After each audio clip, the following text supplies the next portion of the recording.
الحمد لله الذي أنزل على عبده الكتاب ولم يجعل له عوجا قيما لينذر بأسا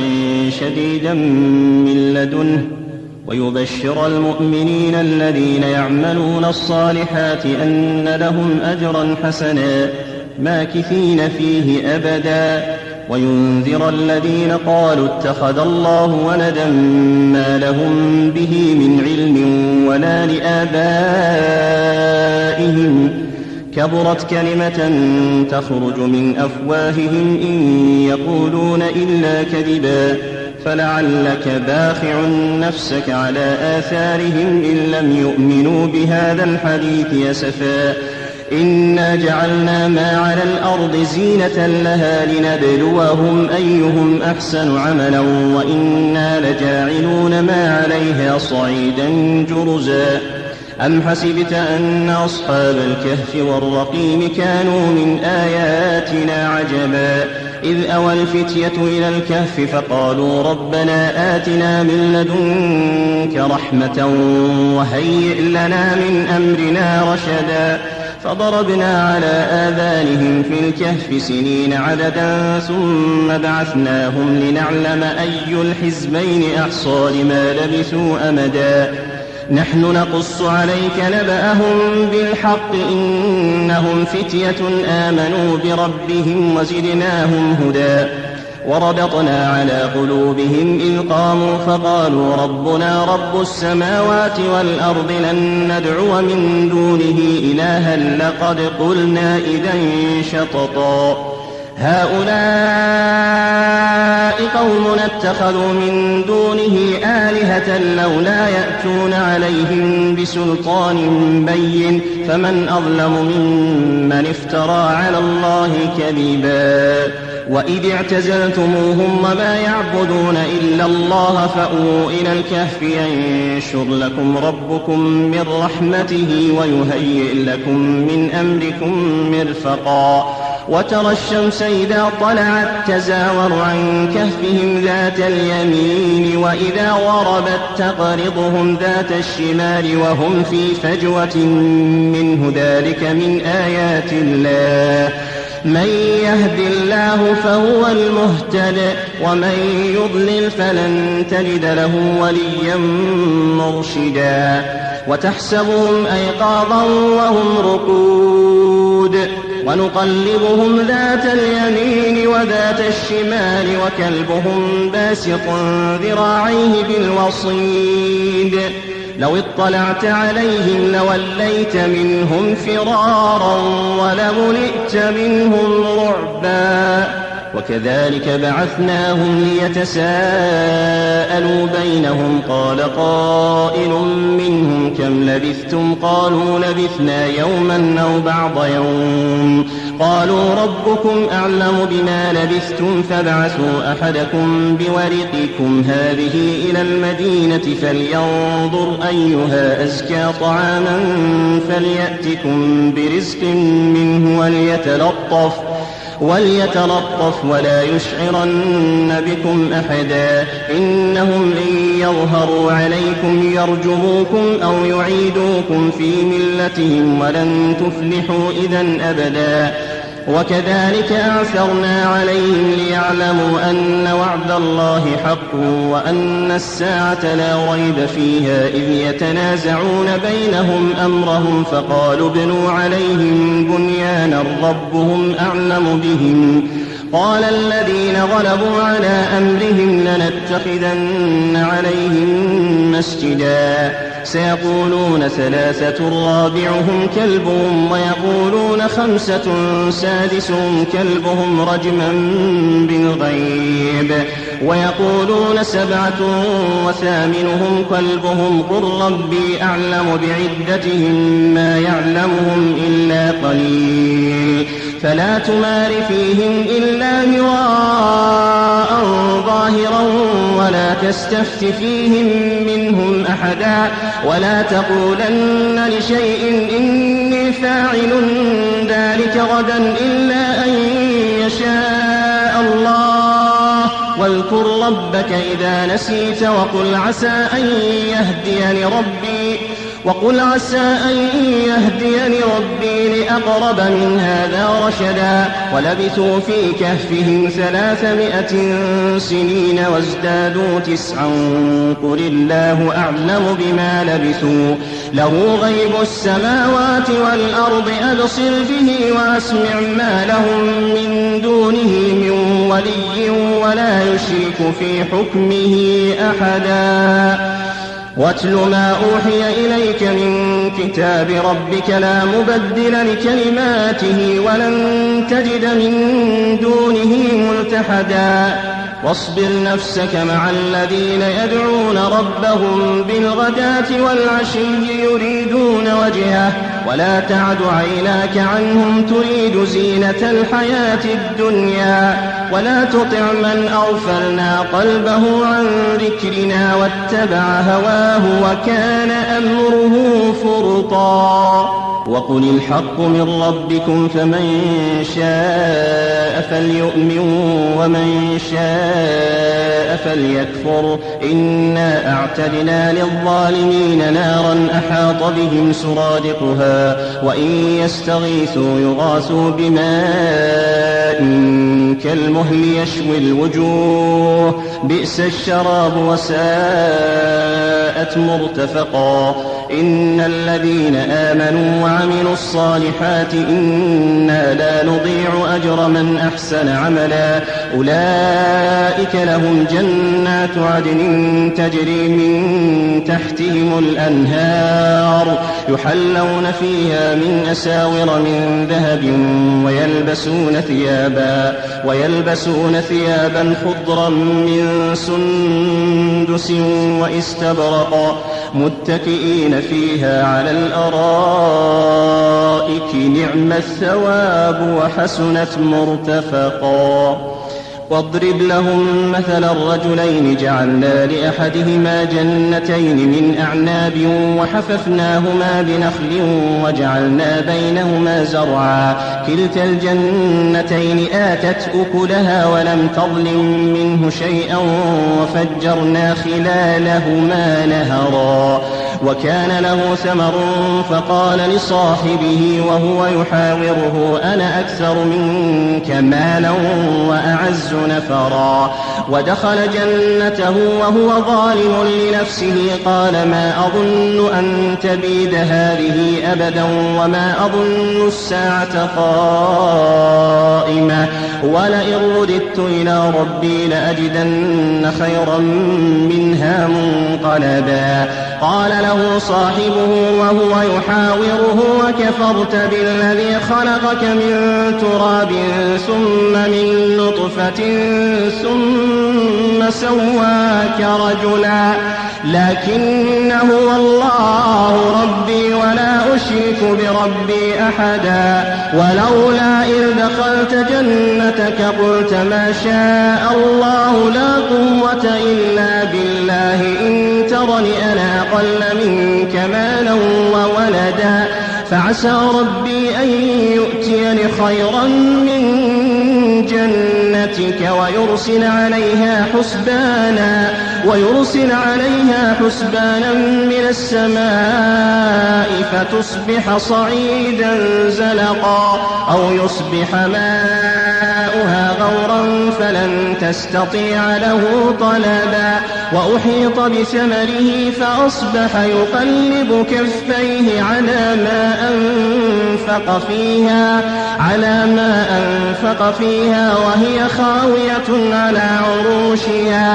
وهي خاوية على عروشها ويقول يا ليتني لم أشرك بربي أحدا ولم تكن له فئة ينصرونه من دون الله وما كان منتصرا هنالك الولاية لله الحق هو خير ثوابا وخير عقبا واضرب لهم مثل الحياة الدنيا كماء أنزلناه من السماء فاختلط به نبات الأرض فأصبح هشيما تذروه الرياح وكان الله على كل شيء مقتدرا. المال والبنون زينة الحياة الدنيا، والباقيات الصالحات خير عند ربك ثوابا وخير أملا. ويوم نسير الجبال وترى الأرض بارزة وحشرناهم فلم نغادر منهم أحدا وعرضوا على ربك صفا لقد جئتمونا كما خلقناكم أول مرة بل زعمتم أن لن نجعل لكم موعدا. ووضع الكتاب فترى المجرمين مشفقين مما فيه ويقولون يا ويلتنا ما لهذا الكتاب لا يغادر صغيرة ولا كبيرة إلا أحصاها ووجدوا ما عملوا حاضرا ولا يظلم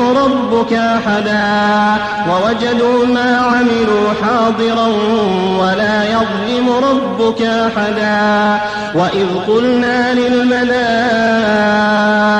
اسجدوا لآدم فسجدوا إلا إبليس كان من الجن ففسق عن أمر ربه أفتتخذونه وذريته أولياء من دوني وهم لكم عدو بئس للظالمين بدلا. ما أشهدتهم خلق السماوات والأرض ولا خلق أنفسهم وما كنت متخذ المضلين عضدا. ويوم يقول نادوا شركائي الذين زعمتم فدعوهم فلم يستجيبوا لهم وجعلنا بينهم موبقا. ورأى المجرمون النار فظنوا أنهم مواقعوها ولم يجدوا عنها مصرفا. ولقد صرفنا في هذا القرآن للناس من كل مثل وكان الإنسان أكثر شيء جدلا. وما منع الناس أن يؤمنوا إذ جاءهم الهدى ويستغفروا ربهم إلا أن تأتيهم سنة الأولين أو يأتيهم العذاب قبلا. وما نرسل المرسلين إلا مبشرين ومنذرين ويجادل الذين كفروا بالباطل ليدحضوا به الحق واتخذوا آياتي وما أنذروا هزوا. ومن أظلم ممن ذكر بآيات ربه فأعرض عنها ونسي ما قدمت يداه إنا جعلنا على قلوبهم أكنة أن يفقهوه وفي آذانهم وقرا وإن تدعوهم إلى الهدى فلن يهتدوا إذا أبدا. وربك الغفور ذو الرحمة لو يؤاخذهم بما كسبوا لعجل لهم العذاب بل لهم موعد لن يجدوا من دونه موئلا. وتلك القرى أهلكناهم لما ظلموا وجعلنا لمهلكهم موعدا. وإذ قال موسى لفتاه لا أبرح حتى أبلغ مجمع البحرين أو أمضي حقبا فلما بلغا مجمع بينهما نسيا حوتهما فاتخذ سبيله في البحر سرابا. فلما جاوزا قال لفتاه آتنا غداءنا لقد لقينا من سفرنا هذا نصبا. قال أرأيت إذ أوينا إلى الصخرة فإني نسيت الحوت وما أنسانيه إلا الشيطان أن أذكره واتخذ سبيله في البحر عجبا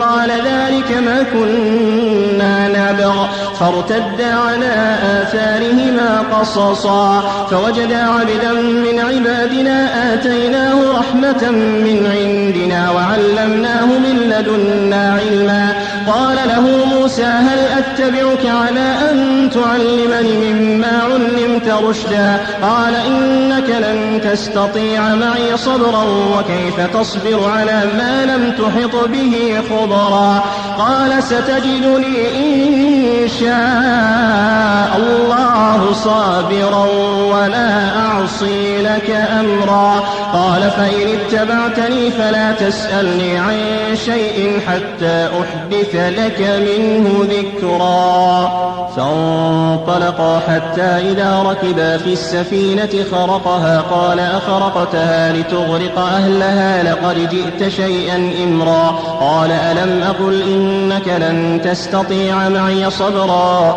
قال لا تؤاخذني بما نسيت ولا ترهقني من أمري عسرا. فانطلقا حتى إذا لقيا غلاما فقتله قال أقتلت نفسا زكية بغير نفس لقد جئت شيئا نكرا. قال ألم أقل لك إنك لن تستطيع معي صبرا. قال إن سألتك عن شيء بعدها فلا تصاحبني قد بلغت من لدني عذرا. فانطلقا حتى إذا أتيا أهل قرية استطعما أهلها فأبوا أن يضيفوهما فوجدا فيها جدارا يريد أن ينقض فأقامه. قال لو شئت لاتخذت عليه أجرا. قال هذا فراق بيني وبينك سأنبئك بتأويل ما لم تستطع عليه صبرا.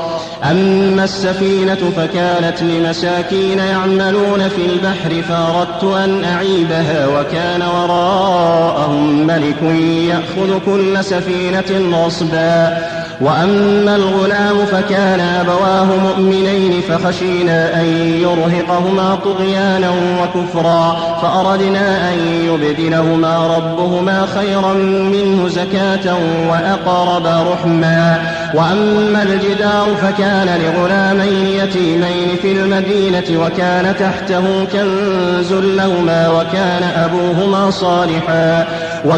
أبوهما صالحا فأراد ربك أن يبلغا أشدهما ويستخرجا كنزهما رحمة من ربك وما فعلته عن أمري ذلك تأويل ما لم تسطع عليه صبرا. ويسألونك عن ذي القرنين قل سأتلو عليكم منه ذكرا. إنا مكنا له في الأرض وآتيناه من كل شيء سببا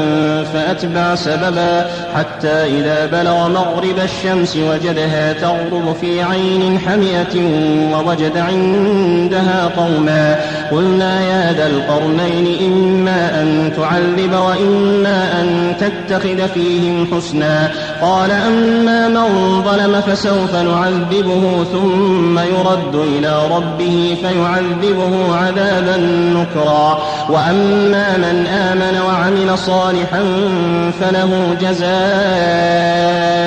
الحسنى وسنقول له من أمرنا يسرا ثم أتبع سببا حتى إذا بلغ مطلع الشمس وجدها تطلع على قوم لم نجعل لهم من دونها سترا كذلك وقد أحطنا بما لديه خبرا ثم أتبع سببا حتى إذا بلغ بين السدين وجد من دونهما قوما لا يكادون يفقهون قولا قالوا يا ذا القرنين إن يأجوج ومأجوج مفسدون في الأرض فهل نجعل لك خرجا على أن تجعل بيننا وبينهم سدا. قال ما مكني فيه ربي خير فأعينوني بقوة أجعل بينكم وبينهم ردما. آتوني زبر الحديد حتى إذا ساوى بين الصدفين قال انفخوا حتى إذا جعله نارا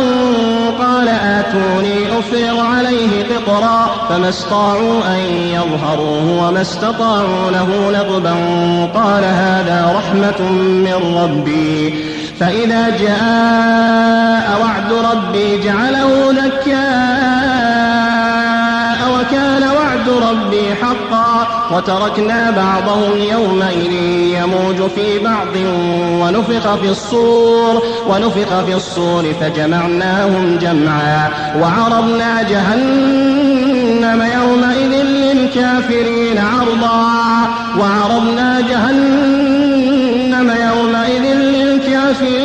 عرضا الذين كانت أعينهم في غطاء عن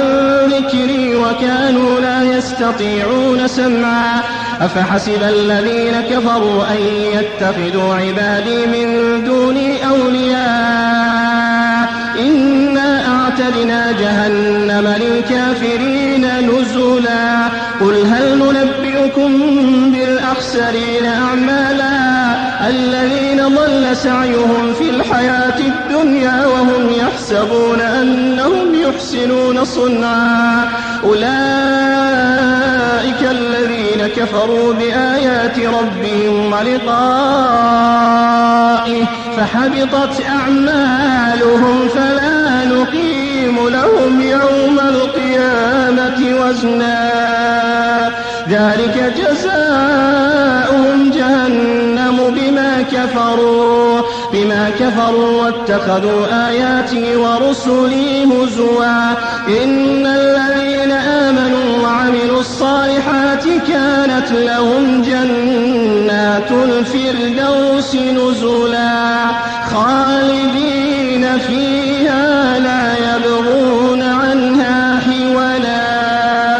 قل لو كان البحر مدادا لكلمات ربي لنفد البحر قبل أن تنفد كلمات ربي ولو جئنا بمثله مددا قل إنما أنا بشر مثلكم يوحى إلي أنما إلهكم إله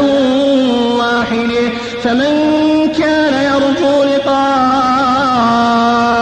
ربه فليعمل عملا صالحا ولا يشرك بعبادة ربه أحدا